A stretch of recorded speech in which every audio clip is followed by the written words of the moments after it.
महत्व असणारे श्री हरिभक्तपरायण रामानाचार्य गणपत महाराज बनसोडे यांचं 13 दिवसापूर्वी अल्पशा आजाराने त्यांना स्वर्गवास प्राप्त झाला। त्यांच्या पश्चात असणाऱ्या त्याच्या कुटुंबाला सर्वांना या ठिकाणी सुख समृद्धी मिळावी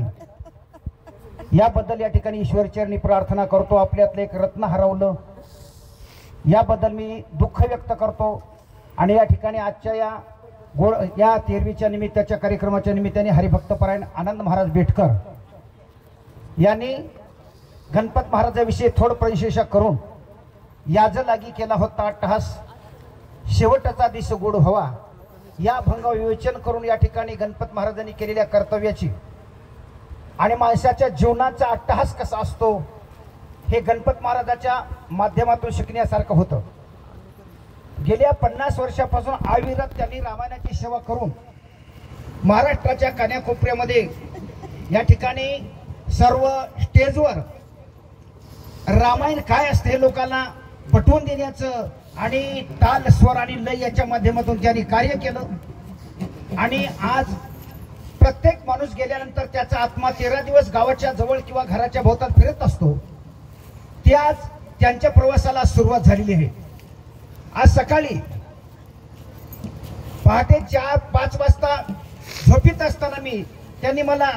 झोपीत संदेश दिला स्वप्नाच्या रूपामध्ये उठवलं आणि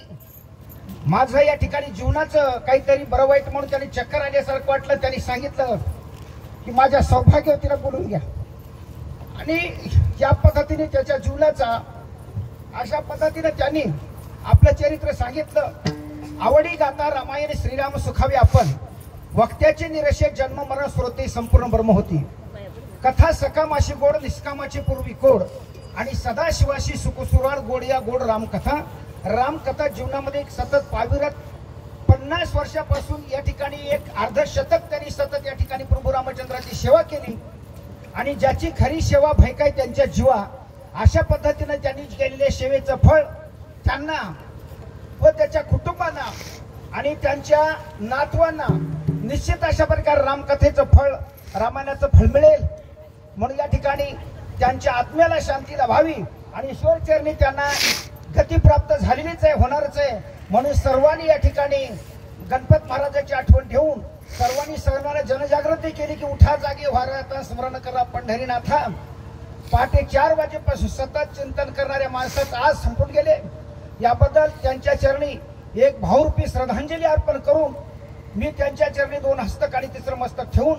व आनंद महाराजांनी गोड वंचन मानल्याबद्दल त्यांच्या चरणी 2 हस्तक आणि 3रं मस्तक ठेवून मी माझ्या बोलण्याला पूर्ण विराम देतो आणि शोकाकुल संदेशातून या ठिकाणी आज सर्व मंडळीला विनंती करतो गणपत महाराजांचं कार्य होतं सर्वांनी या ठिकाणी 13वीच्या निमित्ताने आलेल्या मंडळींनी प्रसाद किंवा या ठिकाणी जेवणाचा लाभ घेऊन जावं